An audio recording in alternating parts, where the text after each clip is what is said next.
Hello guys, and thank you so much for joining me on this episode of Indiana Sports Connection. So today we have a lot to talk about with the Colts. Jim Irsay made comments to the NFL yesterday about the officials. I'm going to tell you why that is not a smart idea and why the Colts might not get the benefit of many of these calls because our owner is crying out like a moron. Also on this episode, we'll talk a little bit Braden Smith and Jelani Woods. I haven't seen those guys in a while. What's going on with them? Are there any updates? We'll talk about the Basketball Hall of Fame. Why is it in Massachusetts? And why are there so many people in there that we have no clue who they are and how they can make that better? And also, we'll talk about Anthony Richardson. Very first thing at the top of the show, I want to say his surgery was completed in Los Angeles. Shane Steichen says he is in good spirits. So, Anthony Richardson, get well soon, and I hope that he can have a full recovery, and I'm sure that is what is going to happen. They said everything in the surgery went well. They didn't find anything new with his shoulder to bring to light, so everything went as planned. It is repaired in Los Angeles, and he will be back with the team and start rehab as soon as he possibly can after he stays a short stint in Los Angeles. He will be back with the team, so get well soon, Anthony Richardson. We need you out there, my friend. But today we're going to talk about a process. I'm not sure, and I was just reading about this yesterday, learning about how all of this goes down. So every single team in the NFL has a lot of bad plays and bad calls that they turn in, and there's about 10 to 15 plays nearly every team turns in every week talking about there was a holding on this play or the referees missed this call. You procure this list of your complaints to the NFL and the NFL referees, and you make your list out, whether it's 10 or 15 calls or anything like that. Then a few days later, the NFL gets back to every team and they say, hey, and this happens for every team. They say, hey, there was holding on that call and we missed it. Or that's probably the most common one. But there are so many penalties in an NFL game every week that do go just unchecked or they're uncalled. It's really all they're saying. They didn't see it. They didn't call it. They missed the call. What do the teams do with that information after they get those reports back from the NFL? The NFL, most certainly the NFL every week misses 100 or 200 holding calls and sends letters back to all these teams saying that we missed those calls. What the owners don't do is call out, like, see, they admitted that they were wrong. Just keep that information to yourself. You know they're wrong. You knew they were wrong when you saw the play happen on the replay board.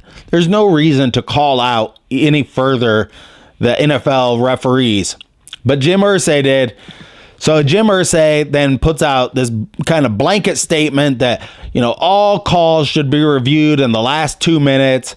He knows as well as anybody on the competition committee and the rules committee that every year they have the things that the referees put out there, like what they're going to change, the rule changes and things like that. And the NFL does change a lot of rules. I mean, I will say they are very progressive as far as like changing rules. Now, what happened in the Colts-Browns game? Is that going to make a big rule change because that pass interference that ball was thrown over his head in the end zone? I don't think so. If this was to happen to like the Buffalo Bills in the AFC Championship game and this ball was thrown over his head, then there would be a much more of a heightened response to it, like say how they changed the overtime rules in the playoffs. They did that for the Buffalo Bills because they didn't even get screwed. It was just kind of like they didn't have a chance. That rubbed a lot of people the wrong way. They thought, oh, the poor Bills, they got screwed over, and then they changed that rule. They changed the overtime rules from that a couple years ago, if you remember that. The owners don't complain about these things for just a very simple reason.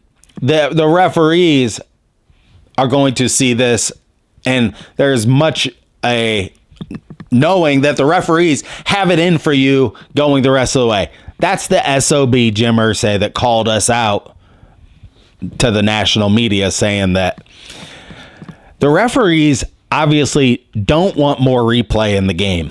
When they changed from the knee-jerk reaction from that New Orleans Saints game, the following year when the NFL implemented that you could review pass interference, the referees didn't overturn any of those pass interferences. Even if it was so clear that the pass interference could be reversed, the referees took a hard stand on this. And I believe that's what would happen again if they start reviewing penalties like, was that ball thrown over his head? Well, I mean, that's a judgment call, and he just made the wrong judgment call. Some of these calls are in a gray area where maybe they're not. And if they are in a gray area, the referees are not going to go and review that and then give the players the benefit of the doubt. I think we've seen what happened when that happened before. I really just think it's going to stay exactly the same. I don't think they're going to make any big rule changes because of this Colts game and this ball being thrown over his head. Bottom line is the Colts got to play better. They got to be ahead in these games, and it's not going to boil down to a judgment call like that. And we've already talked about it. If it is going to be a judgment call like that, you are going to have a hard time getting those calls when you have, that Baker for the Colts on Pro Football Focus, of all the cornerbacks in the NFL, he is ranked 215th out of 215 corners in the NFL. So that's why they threw the flag on him. They know he's one of the worst corners around. They just threw the flag on him because he's not a well-known corner and he's not some perennial great player or winner or anything. So it's very easy for them to be like, yeah, he did the penalty. Yes, it was thrown over his head. Darrell Baker's just not that great of a player. The worst player in the entire league.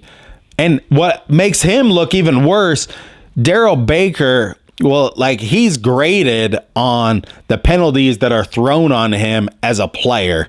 That's where I feel bad for him. Or if you're a player like him and you're ranked 215 and you want to move up, you want to be ranked 190. Well, it's not helping you that the referee's throwing a flag on you just because you're not good. That's where I think some of the bias is built in. It's like baked in to the NFL, is like good players get the calls. Like if you were Darrelle Revis in that situation, no way they're calling pass interference there because the referee kind of trusts you as a player. Like, this guy doesn't cause penalties. Unfortunately, the Colts do not have a player like that on their team. Jim Irsay, stop opening your big mouth and talking trash to the NFL referees because they really don't want to hear it. But now that we got that story out of the way, let's thank our sponsor, Reynolds Wrap. Reynolds Wrap is fine American everyday aluminum foil made in an easy close box. Reynolds Wrap helps saving you time in the kitchen for 75 years. Reynolds Wrap is an American company making a great American product that saves you time in the kitchen.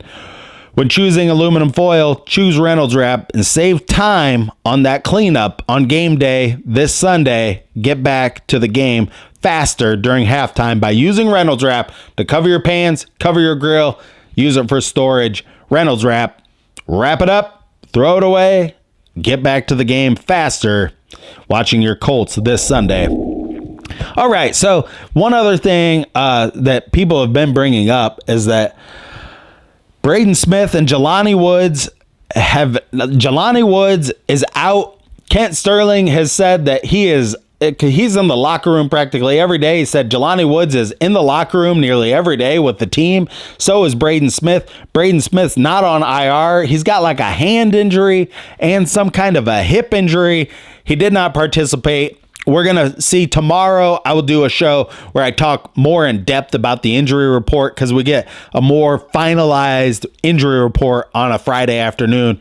If you don't know that, it's good to keep up with who's going to play or not, because many times these players did not participate or left practice or things like that. And then they do play in the game on Sunday, but they're just like nursing some type of nagging injury. We'll get that more tomorrow afternoon.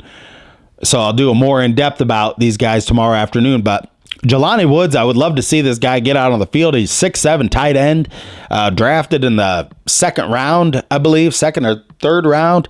And I would just love to see more of this guy. He could definitely help Gardner Minshew.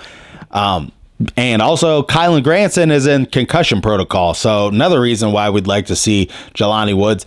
But tight ends, what do you think of the tight ends for the Colts? I think for the guys we've had pretty good output so far. We don't have that dynamic playmaker. Jelani Woods could be that X factor tight end that could be more of like a down the field threat, more of like a Kelsey type player, because that's what everybody's looking for. That's the big combination in the NFL right now. Hey guys, if you are new to this channel, subscribe to Indiana Sports Connection. My name is Aaron. I am your residential anchor, but on this channel we talk about the Colts and the Indiana Hoosiers, and I do have a giveaway at 200 subscribers coming up. This is a brand new channel. Subscribe to the channel, and I'm giving away Colts tickets or a jersey, your choice, whatever jersey you want. You can even get your own name on the back of it if you want to, or I will give away Colts tickets. I figure they're about the same amount of money, about $100 for a jersey or tickets. So thank you so much for subscribing to the channel, and subscribe down below. Tell me a little bit about yourself, and we will be doing that giveaway as soon as we get to that subscriber count. So thank you for being here and talking about the Colts with me. This is the Fans Perspective, Indiana Sports Connection. So the Colts have the next 3 games are very, very critical to whether or not they are going to be in the playoff hunt. The Colts could very well be 6-4 after these next 3 games. They play the Saints, the Panthers, and the Patriots. 3 very bad teams. Chris Olave, that's why I brought him up at the top of the show. He was driving 70 miles an hour in a 30, and he could be suspended or under some type of disciplinary action for this game this weekend. I thought he was injured. Somebody told me he was out for the game it was like Monday. Chris Olave is one of the wide receivers on my wife's fantasy team. That's the only reason why I was really paying attention to it. Then I read more about it. But if they would please, NFL commissioners and those alike, if you want to suspend Chris Olave and help the Colts win this game against the Saints this weekend, do it just for one game. That will help the Colts win this game. But we have the Saints, the Patriots, and the Panthers all coming up, and we could very well be 6-4 coming out of this mess. After playing 10 games, we could be 6-4 and have a really great shot at making the playoffs, even with a backup Gardner Minshew as our quarterback. Something in the NFL right now is like the middle section of the NFL is just bloated with teams. There are very few elite teams. There's only one elite team, and that is Kansas City this year. Kansas City, until somebody proves that they can beat Kansas City, they are going to be the front runners to win the Super Bowl this year. There are tons of teams in the middle, like the Saints, like the Colts. I think the Colts are ranked. The Colts playoff picture right now, the Colts sit at 11 as we speak right now. So they win these next 3 games. I mean, the Colts will definitely be in the top wild card spot with about 7 weeks left and a very weak schedule. If you look at the Colts schedule, the only tough team they play the rest of the way are the Bengals. They play a lot of weak teams. So we are going to be favored in a lot of these games, and we're going to have to win these games. We can't turn the ball over. Gardner Minshew, we'll talk about that more tomorrow when we get into more of the X's and O's, talking about the Saints game on the show tomorrow. We'll get into more talking about that. The last thing I want to talk about is the Basketball Hall of Fame. Something that came to my attention is that the Basketball Hall of Fame, the Naismith Hall of Fame that is in Massachusetts, it is absolutely awful. Half the time, From the year 2000 until 2008, only 8 players from the NBA were inducted into the Naismith Hall of Fame. That's because all of these other like FIBA world players, WNBA players, there are all of these international players in this Naismith Hall of Fame. Also, entire teams from the past sometimes are put into this Hall of Fame. Like the 1953, River Rats, are put into the Hall of Fame, for one reason or another. I'm telling you, the NBA has been lazy about this for years and years. And if the NBA wanted to make a real Hall of Fame for NBA players, they should do it now, and they should do it in Indianapolis. The Collegiate Basketball Hall of Fame is in Kansas City. The NBA Hall of Fame should be in Indianapolis. Or maybe it could be in Atlanta, or maybe it could be in Texas. I just think that Indianapolis does a great job with stuff like this. I'm telling you, let's push to have not the Indiana, because we already have the Indiana Hall of Fame for basketball. I believe that's in Newcastle. But the NBA Hall of Fame, they should have their own Hall of Fame with their own jackets with only NBA players in it. Because right now, the Naismith Hall of Fame is like just bombarded with international players, collegiate women's players, collegiate, not really a ton of like good collegiate basketball players from the United States in that, but just a ton of FIBA players. Like Cheryl Miller's in it. I know she was a great college basketball player, but the 12-time Italian all-star from Italy should not be getting into the Hall of Fame right beside Kobe Bryant. It's a travesty. These international players couldn't even sniff the NBA, especially back in the 70s and 80s. The NBA was just far less of a national game. And these leagues, if you were a 10-time all-star in Brazil, Italy, or France, I don't care. Why are you in a Hall of Fame? I guess the way I think of it is this. Is there a Hall of Fame in Italy that is putting like Michael Jordan and Kobe Bryant in above their players in their countries? I don't think so. Why do we give a rat's ass about Italian basketball players? We never have. We never will. But we have those players in a Hall of Fame that sits in Massachusetts, and those players are getting in over our great basketball players from the United States. So I think they should have a push to make this Hall of Fame in the United States. I think it'd be super cool if they did it in Indianapolis or even Chicago or somewhere that's just basketball centric. But Indiana is very much the basketball state in the United States. So thank you so much for watching this episode. We'll talk more about the Colts. That's all I have for you today. But until next time, stay classy out there, Colts and Hoosier fans.